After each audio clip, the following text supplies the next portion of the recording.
ایک گناہ کہ جو موقوفہ اموال کو اس کے احاطے سے باہر لے جانا ہے، اور یہ تقریباً ہے ہمارے معاشرے میں موقوفات کی حفاظت کرنا عمومی فریضہ ہے۔ مساجد، امام بارگاہیں اور ان کی جو موقوفات ہیں، املاک ہیں، ان کی حفاظت عمومی ذمہ داری ہے، یعنی ہر ایک کی ذمہ داری ہے۔ انہیں خراب ہونے سے بچا لیں، چوری ہونے سے بچا لیں، اور انہیں جو ہے ناکارہ ہونے سے بچا لیں۔ تو موقوفہ اموال سے اس طرح استفادہ کرنا جس طرح وقف کرنے والے نے وقف کیا ہے، یہ ضروری ہے۔ وقف کرنے والے نے جس طرح وقف کیا ہے اسی طرح استفادہ کرنا چاہیے، اس کے برخلاف استفادہ کرنا جائز نہیں ہے۔ بنابراً مساجد اور امام بارگاہوں کو نقصان پہنچانا حرام ہے کہ کوئی بھی شخص وہاں پر اپنی ذاتی استفادے کے لیے نقصان پہنچائے، امام بارگاہ کو یا مثلا تعلیم کو یا جان نماز یا مسجد قرآن یا مفاتیح یا سجدگاہ وغیرہ جو بھی ہے موقوفات یا بجلی کے سامان، انہیں نقصان پہنچانا حرام ہے۔ مثلا فرش، دیوار اور دوسرے املاک کو خراب کرنا تو نہیں کر سکتے۔ یا مسجد کے لیے وقف شدہ چیزیں جیسے جان نمازیں اگر وقف ہو چکی ہوں، اسی طرح سے بعض لوگ سجدگاہ لے کر آتے ہیں اور اسے وقف کر لیتے اسی مسجد کے لیے، یا اسی طرح سے بعض لوگ مفاتیح الجنان یا قرآن مجید یا وظائف الابرار یا دوسری کتابیں لا کر وقف کر دیتے ہیں اسی مسجد کے لیے، تو ان کا اسی مسجد کے احاطے سے باہر لے جانا حرام ہے۔ آپ یہاں سے مثلا اگر یہ سجدگاہیں وقف ہیں اور آپ یہاں سے اٹھا کر مسجد کے احاطے سے باہر نماز نہیں پڑھ سکتے، یہاں سے جان نماز اٹھا کر باہر نہیں لے جا سکتے، یہاں سے قرآن مفاتیح الجنان اٹھا کر باہر یا گھروں میں پڑھنے کے لیے نہیں لے جا سکتے۔ تو یہ پوچھنا چاہیے کہ یہ چیزیں واقف ہیں اسی مسجد کے لیے تو پھر آپ باہر نہیں لے جا سکتے۔ اگر واقف نہیں ہے، ایسے ہی مومنین کے استفادے کے لیے رکھ دیا ہے تو وہ کوئی بھی مومن کہیں بھی ان سے استفادہ کر سکتا ہے۔ تو یہ خیال رہنا چاہیے۔ بعض لوگ مثلا یہاں سے مفاتیح سے جگہ، بعض لوگ سفر پہ جا رہے ہوتے ہیں، یہاں سے جگہ اٹھا کے لے آتے ہیں، ایک دوسری جگہ جیب میں ڈال راستے میں نماز پڑھیں گے۔ تو یہ اگر وقف ہے، اگر آپ کو علم ہے کہ یہ چیزیں وقف ہے یا آپ کو پتا ہو کہ وقف نہیں ہے تو آپ لے جا سکتے ہیں، ورنہ اگر وقف ہے تو آپ نہیں لے جا سکتے۔ اس لیے مساجد ہو یا امام بارگاہ ہے، لہذا مسجد کے لوازمات کو مسجد سے باہر لے جانا وقف کرنے والے کی نیت کے تابع ہے۔ اگر مسجد میں ہی استفادے کے لیے وقف ہوا ہو تو مسجد سے باہر لے جانا حرام ہے اور جائز نہیں ہے۔ اگر جان بوجھ کر ایسا کیا تو اس نے گناہ کیا ہے اور بروقت واپس لانا واجب ہے کہ مسجد میں واپس لے کر آ جائیں۔ تو یہ ایک چیز ہے، موقوفات کا خیال رکھنا چاہیے۔ اور اسی طرح سے تیسری اور ایک اور گناہ جس کے مرتکب ہو سکتے ہیں اس دینی مذہبی اجتماعات میں، وہ مرد اور خواتین کا مخلوط ہو جانا ہے کہ بعض مراسم میں شاید مثلا مجالس اعظم میں یا جلوس میں یا کہیں اگر اس طرح سے جو ہے انجام پائیں مراسم اور اسلامی پروگرام کی، اس میں مرد عورت مخلوط ہو تو وہاں پہ اولاً نگاہ حرام جو ہے کا خطرہ رہتا ہے کہ نامحرم عورت نامحرم مرد ایک دوسرے کو دیکھیں اور یہاں سے خرابی شروع ہو جاتی ہے، اس سے مشکلات پیش آ سکتے ہیں۔ اسلام نے حدود بیان کیے ہیں کہ کسی مرد کو حق نہیں پہنچتا کسی نامحرم سے مزاح کرے اور مثلا مسلسل اس کی طرف دیکھے، یا اس طرح خواتین کو حق نہیں پہنچتا کہ وہ اپنی جو ہے پوری نزاکت کے ساتھ، اپنی نسوانیت کے ساتھ کسی نامحرم سے بات کرے، جب بھی بات کریں جو ہے وہ مثلا کرخت آواز میں ان کے ساتھ بات کریں، اگر ضروری ہو ضرورت سے زیادہ بات نہ کریں، ایسے حدود بیان کیے ہیں۔ تو اس سے ہٹ جانے کے خطرات ہوتے ہیں۔ تو چند باتیں ممکن ہے کہ مثلا حدیث مبارک پیغمبر سامنے کہ من ملأ عینہ من امرأۃ حراما، اگر کوئی شخص کسی نامحرم خاتون کو دیکھے کہ اس کی آنکھیں سیر ہو جائیں،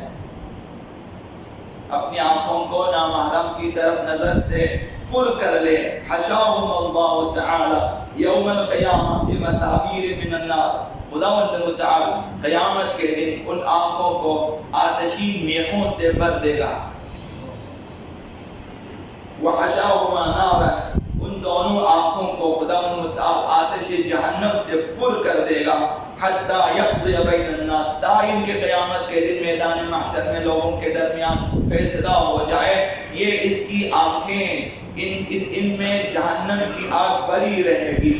ثم یؤمر به الی النار، پھر خداوند متعال حکم دے گا کسی لے جائے جہنم میں، تو نامحرم کی طرف دیکھنے والے اور لذت حاصل کرنے والے اگر توبہ سے پہلے مر گئے تو جہنم کی طرف جانا ضروری ہے، ایک دفعہ جہنم کی سیر ہوگی۔ تو یہ مقدمات ممکن ہے کہ ہم لوگ فراہم کریں، تو ہر گھر میں مردوں کو چاہیے خواتین کو سمجھائیں کہ نام جو ہے مردوں کے جلوس میں نہ آ جائیں، مردوں کے مراسم میں نہ آ جائیں جہاں علیحدہ ان کے لیے انتظام نہ ہو۔ دوسری روایت بھی عرض کروں گا، النظر سهم مسموم من سهام، ایک پیغمبر صاحب نے فرمایا کہ نامحرم کی طرف اٹھنے والی نظر شیطان کے تیروں میں سے تیر ہے، شیطان کے تیروں میں سے ہے۔ فمن ترکها خوفا من اللہ، اگر کوئی شخص خوف خدا میں نامحرم کی طرف اٹھنے والی نگاہ کو روک لے، نہ دیکھے نامحرم کی طرف، اعطاه اللہ ایمانا، خداوند متعال اسے ایسا ایمان عطا فرمائے گا کہ یجد حلاوتہ فی قلبک، وہ اس ایمان کی مٹھاس کو اپنے دل میں محسوس کرے گا۔ ایسا ایمان بہت کم افراد کو نصیب ہوتا ہے کہ جسے اس ایمان سے لذت بھی حاصل ہو، اس کی شیرینی، اس کی مٹھاس بھی حاصل ہو، کہ ایسا ایمان میرے پاس موجود ہے۔ اور اسی طرح سے نامحرم سے مزاح کرنا، ہنسی مذاق، جس کو جیسن فقہا پیغمبر صاحب نے فرمایا، من فاکہ امرأۃ، اگر کوئی شخص کسی نامحرم سے مزاح کرے، ہنسی مذاق، لا یملکھا، کہ جو اس کا محرم نہ ہو اس سے مزاح کرے، حبس بکل کلمۃ کلمھا فی الدنیا، ہر کلمہ جو اس نے مزاح میں دنیا میں اس خاتون کے ساتھ جو ہے ادا کیا ہے، خداوند متعال اسے مقید کرے گا قیامت کے دن جہنم میں 1000 عام، 1000 سال، 1000 سال صرف مزاح کرنے کی وجہ سے مومنین کے لیے شائستہ نہیں ہے کہ یہ نامحرم خواتین، خصوصاً جوان خواتین ہوں، ان کے ساتھ مزاح کریں۔ ٹیلی فونک ہی کیوں نہ ہو، انسان کو نہیں کرنا چاہیے کہ خطرہ موجود ہے۔ تو پیغمبر صاحب نے فرمایا کہ جہاں قیامت 1000 سالوں سے جہنم میں رہنا پڑے گا۔ اور والمرأة اذا طاوعت الرجل، اگر خاتون بھی ساتھ دے اس مرد کا، وہ بھی راضی ہے کہ چلو آؤ مزاح کرتے ہیں ایک دوسرے کے ساتھ، اگر خاتون نے جو ہے وہ قبول کیا کہ نامحرم اس کے ساتھ مزاح وغیرہ کرے، فالتزمها،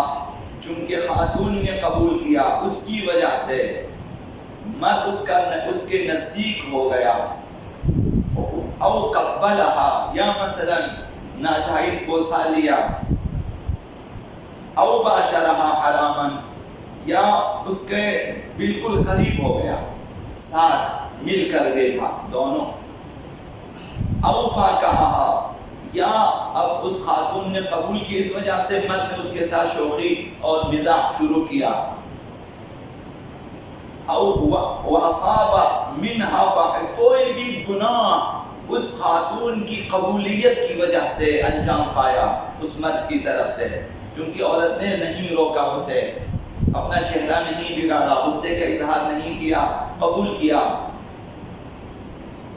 تو کوئی بھی فحش کام، کوئی بھی گناہ اب اس میں نگاہ حرام بھی ہے، ساتھ بیٹھنا بھی ہے، اور قریب ہونا اور معانقہ اور مصافحہ اور جو بھی مزاح وغیرہ جو بھی، اور اس سے بھی بڑھ کر ناجائز تعلقات بھی اگر قائم ہو گیا، فَعَلَيْهَا مِنَ الْوِزْرِ مَا عَلَى الرَّجُلِ، تو یہ جو گناہ مرد کے اوپر ہے اس عورت کے اوپر بھی ہے،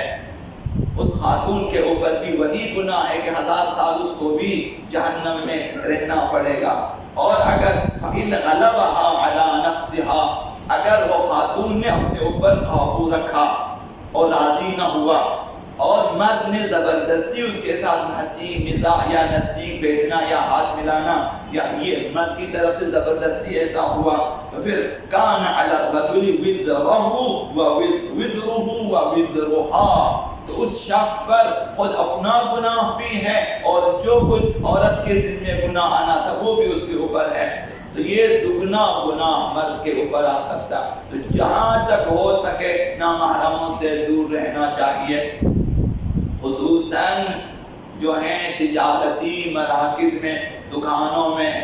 آپ تاجر ہیں، آپ دکاندار ہیں، آپ کے پاس ایسی خواتین آتی ہیں جو ظاہراً پردہ بھی ان کا کم ہوتا ہے، اور جوان بیٹے مثلاً یا بعض جگہوں پہ بیٹیاں یا مثلاً جوان مرد بیٹے ہوتے ہیں، یہاں یہ خطرات اور بھی زیادہ ہیں۔